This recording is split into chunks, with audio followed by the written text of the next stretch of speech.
Welcome back to another reading of The Invisible Man. Today we're reading Chapter 11, in the Coach and Horses.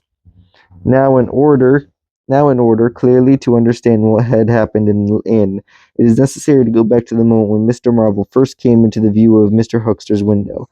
At the precise moment, Mr. Cuss and Mr. Bunting were in the parlor. They were seriously investigating the strange occurrences of the morning, and were with Mr. Hall's belongings. Jaffers and partially recovered from his fall and had gone home in the charge of his sympathetic friends. The stranger's scattered garments had been removed by Mrs. Hall, and the room tidied up, and on the table under the window where the stranger had been wont to work. Cuss had hit almost at once on 3 big books in manuscript labeled Diary. Diary, said Cuss, putting the 3 books on the table. Now at any rate we shall learn something. The vicar stood with his hands on the table. Diary, repeats Cuss, sitting down, putting 2 volumes to support the third, and opening it. No name on the fly leaf, brother. Siphon figures. The vicar came around to look over his shoulder. Cuss turned the pages over with a face suddenly disappointed. Dear me, it's all cipher, Bunting. There are no diagrams, asked Mr. Bunting, no illustrations throwing light. See for yourself, said Mr. Cuss. Some of it's mathematical, and some of it's Russian or some such language, to judge by the letters, and some of it's Greek. Now the Greek, I thought you. Of course, said Mrs. Bunting, taking out and wiping his spectacles and feeling suddenly very uncomfortable, for he had no Greek left in his mind, worth of talking about. Yes, the Greek, of course. Furnish a clue. I'll find you a place.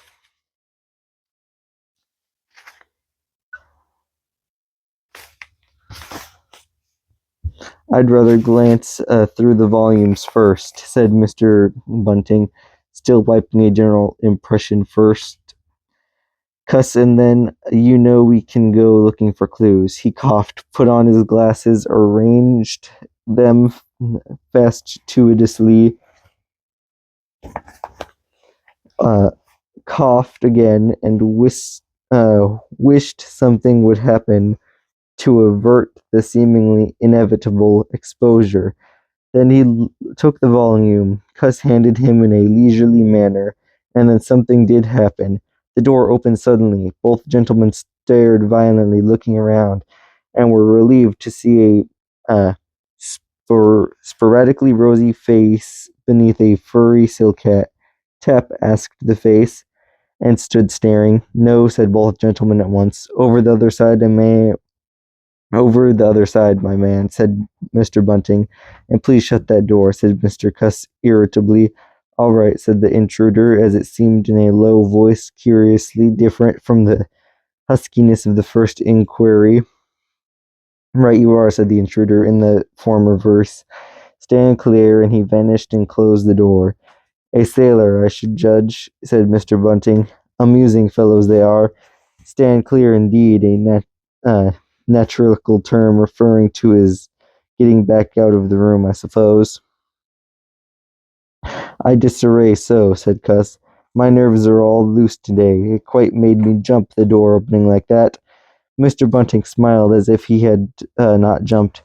And now, he said with a sigh, these books. 1 minute, said Cuss, and went and locked the door. Now I think we are safe from interruption.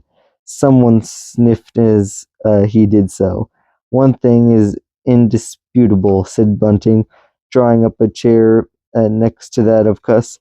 There certainly have been very strange things happening in Imping during the last few days. Very strange. I cannot, of course, believe in this absurd invisibility story. It's incredible, said Cuss. Incredible, but the fact remains that I certainly saw right down his sleeve. You did? You sure? Suppose a mirror, for instance. Hallucinations are so easily produced. I don't know if you have ever seen a really good conjurer. I won't argue again, said Cuss. We've thrashed that out, Bunting, and just now there's these books. Ah, here's some of what I take to be Greek letters, certainly. He pointed to the middle of the page. Mr. Bunting flushed slightly and brought his face nearer, apparently finding some difficulty with his glasses. Suddenly he became aware of a strange feeling at the nape of his neck. He tried to raise his head and uh, encountered an immovable resistance. The feeling was a curious pressure, the grip of a heavy, firm hand, and it bore his chin irresistibly to the table. "Don't move, little men," whispered a voice, "or I'll brain you both." He looked into the face of Cuss, close to his own, and each saw a horrified reflection of his own sickly astonishment. "I'm sorry to handle you roughly," said the voice, "but it's unavoidable. Since when did you learn to pry into an investigator's private mem- memoranda?"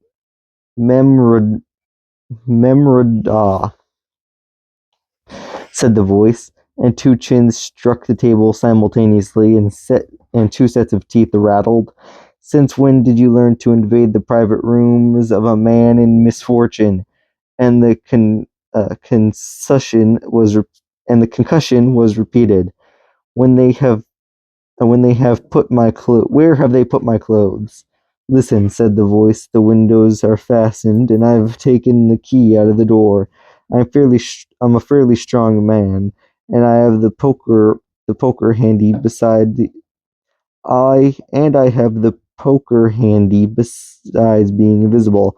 There's not the slightest doubt that I could kill you both and get away quite easily if I wanted to. Do you understand? Very well. If I let you go, will you promise not to try any nonsense and do what I tell you?" The vicar and the doctor looked at one another, and the doctor pulled a face. "Yes," said Mr. Bunting, and the doctor repeated it. Then the pressure on the necks relaxed, and the doctor and vicar sat up, both very red in the face and wiggling their heads. "Please keep sitting where you are," said the Invisible Man. "Here's the poker, you see. When I came into this room," it continued the Invisible Man, after presenting the poker to the tip of the nose of each of his visitors, "I did not expect to find it occupied, and I expected to find, in addition to my books of memoranda, an outfit of clothing. Where is it? No, don't rise. I can see it's gone. Now just at present, though the days are quite warm enough for an invisible man to run about stark, the evenings are chilly. I want clothing and other accommodations, and I must also have those 3 books." And that's the end of chapter 11. So, friends, tune in tomorrow for chapter 12. Don't forget to like, comment, subscribe, hit the notification bell, and follow us on our social media, the Funky Play Bros and Funky Play Brothers. Thank you for watching. Bye.